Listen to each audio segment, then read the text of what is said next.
Bonjour. Pour la première fois, Emmanuel Macron est donné en tête d'un sondage Harris Interactive.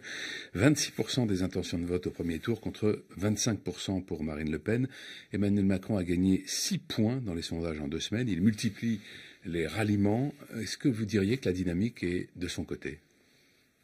Honnêtement, je pense qu'on essaie artificiellement de créer une dynamique très médiatique autour de lui. On tympanise les oreilles de son nom, j'entendais ce matin, on nous parlait de Brigitte, etc. C'est-à-dire qu'on essaie d'en faire des tonnes pour essayer de nous le vendre, sans parler jamais du fond d'ailleurs, hein. Et essayer de nous faire oublier qu'il a quand même été l'un des principaux ministres de François Hollande et que sa majorité éventuelle aux législatives serait évidemment constituée à 90% des sortants du Parti Socialiste, qui de manière inespérée se recaserait pour un quinquennat de plus. Donc non, je ne pense pas qu'il y ait une dynamique populaire autour de lui. Moi, je vous le dis clairement, je pense même qu'il y a des yeux qui commencent à s'ouvrir quand on voit autour de lui qu'on va de Robert Rue à Alain Madelin, qu'on recase certaines personnalités comme M. Attali, éternellement présent depuis 40 ans, comme M. Delanoë, comme M. Minc, comme M. Berger, etc. Je pense que ça ouvre les yeux de nombreux Français qui se disent « Mais attendez, en réalité, si on creuse le projet, on a tout l'inverse de ce qu'on souhaite. On a plus d'immigration, puisqu'il l'a assumé. Il a même félicité Mme Merkel pour l'accueil de 1,5 million de migrants. Et on veut plus d'Union européenne et moins de souveraineté nationale, puisqu'il veut même un gouvernement de la zone euro, presque un impôt européen, puisqu'il veut un ministre européen des Finances.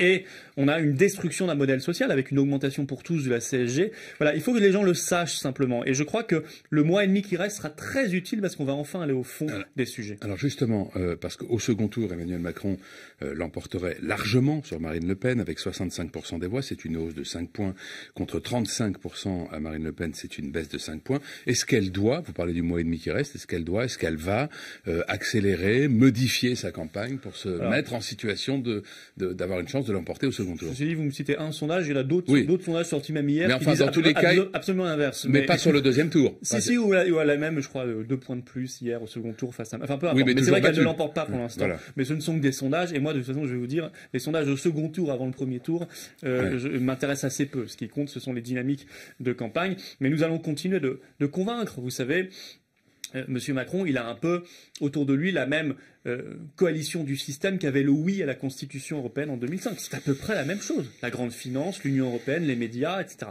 Le oui a perdu. Il devait gagner largement. Il a fini par perdre dans les urnes. Je suis absolument persuadé qu'il va se passer la même chose parce que les Français veulent un pays libre. Ils ont compris qu'il fallait des frontières, qu'il faut des frontières migratoires, des frontières économiques, des frontières face à la grande finance. Ils ont compris que avec les candidats du système qui s'appellent Fillon, qui s'appellent Macron, on allait aller vers plus de destruction de ce qu'est la France dans son identité nationale, dans son âme, dans son modèle économique et social.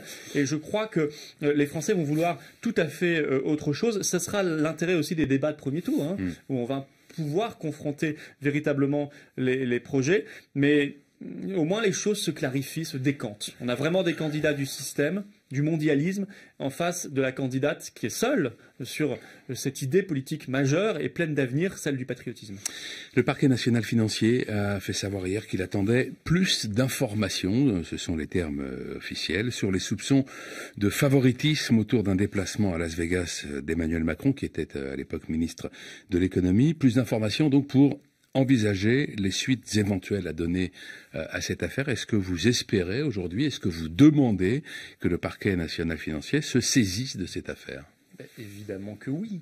Je veux dire, dans une optique de traitement égal de tout le monde, si on ne veut pas, si la justice, qui est déjà suspectée de ce point de vue-là, ne veut pas donner le sentiment qu'il y a un 2 poids 2 mesures, il ne faut pas qu'elle se précipite pour certains candidats et qu'elle donne le sentiment de ne rien faire ou d'être extrêmement lente pour d'autres. En l'occurrence, quand il s'agit de M. Macron, qui est le candidat, on l'aura compris, du gouvernement. Le parquet national financier dit attendre davantage d'informations, mais de la part de qui? C'est son boulot. C'est lui qui doit trouver des informations éventuelles, qui doit enquêter. Il attend des informations de qui? Du gouvernement. Elles ne viendront pas, évidemment. Il sera toujours derrière M. Macron. Et d'ailleurs, je crois que M. Sapin, hier, s'est précipité d'un communiqué pour défendre son poulain. Il attend des informations de qui? De la presse. Je crois qu'il ne faut pas attendre non plus beaucoup en ce qui concerne M. Macron. Donc c'est son boulot.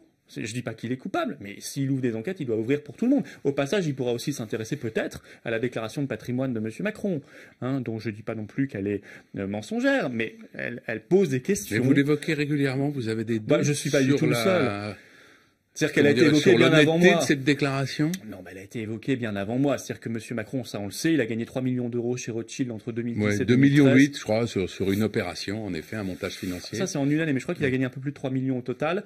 Après, il faut enlever les impôts, donc il n'y a pas 3 millions dans la poche. Mais en 2014, il arrive au gouvernement, il déclare un patrimoine inférieur à la moyenne des Français, et peut-être même négatif si on y ajoute les intérêts d'emprunt. Bon, c'est tout. Je crois qu'il y a une interrogation légitime parmi les Français. C'est à lui, à la limite, d'éclairer les choses. Est-ce qu'il a beaucoup dépensé? C'est à peu près un SMIC par jour pendant 3 ans qu'il aurait flambé, sans patrimoine en face. Ou est-ce qu'il y a des choses qui n'apparaissent pas? J'en sais rien, je l'accuse pas du tout. Mais je crois que ça mérite un petit éclaircissement. De violents incidents avec des dégradations importantes ont eu lieu avant-hier dans des lycées de Seine-Saint-Denis. Une cinquantaine de jeunes ont été placés en garde à vue. Dans une France présidée par Marine Le Pen, ce genre de choses n'arriverait pas? En tout cas, non, je crois qu'à terme, ces genres de choses n'arriveraient plus, non. N'arriveraient plus parce que on sifflerait la fin de la récréation.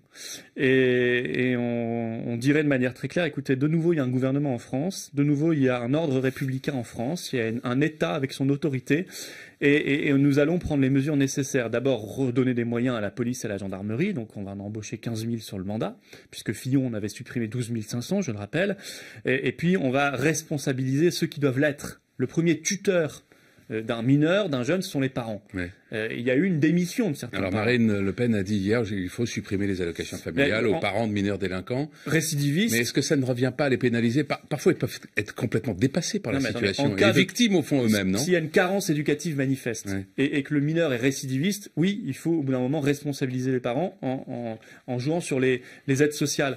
Non, vous allez voir justement que rien que l'annonce de cette mesure, qui serait mise dans le corps législatif français, ferait reculer massivement, j'en suis absolument persuadé, la délinquance des mineurs, et notamment des très jeunes, parce que beaucoup de parents se souviendraient d'un coup qu'ils sont parents et qu'ils ont des responsabilités. Alors, il n'y a pas que les parents qui sont responsables, mais je pense qu'il ne faut pas les oublier non plus, et il faut aller évidemment vers un signal qui soit même beaucoup plus fort, c'est-à-dire qu'on a envoyé beaucoup de signaux de laxisme ces dernières dizaines d'années, à droite et à gauche. Il faut inverser maintenant la tendance et dire qu'en France, c'est l'honnête homme, l'honnête femme qui n'a rien à craindre. Par contre, le voyou a beaucoup à craindre. Emmanuel Macron, pour en revenir à lui un instant, propose de faire de la discrimination positive pour aider les jeunes des quartiers difficiles à s'en sortir. Au-delà de l'aspect idéologique, sur un plan pratique, ça peut fonctionner? Non, la discrimination positive, on le sait par les expériences étrangères, ça ne fonctionne de toute façon jamais. C'est du maquillage. En réalité, soit on a une vraie politique pour les zones en difficulté, que ce soit dans les banlieues, que ce soit dans la ruralité, et ça suppose de redémarrer la machine économique et sociale, d'y remettre de l'ordre, de valoriser ceux qui créent de l'entreprise. Parfois, c'est très compliqué là-bas d'y créer son entreprise, c'est vrai. Nous, on veut les aider massivement dans le programme.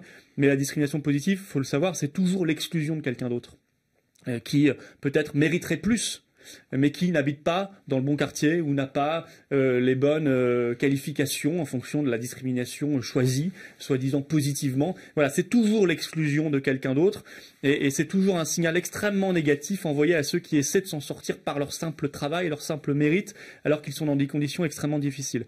Et puis c'est une fuite vis-à-vis des vrais gros problèmes que sont l'assimilation, le chômage des jeunes et l'insécurité.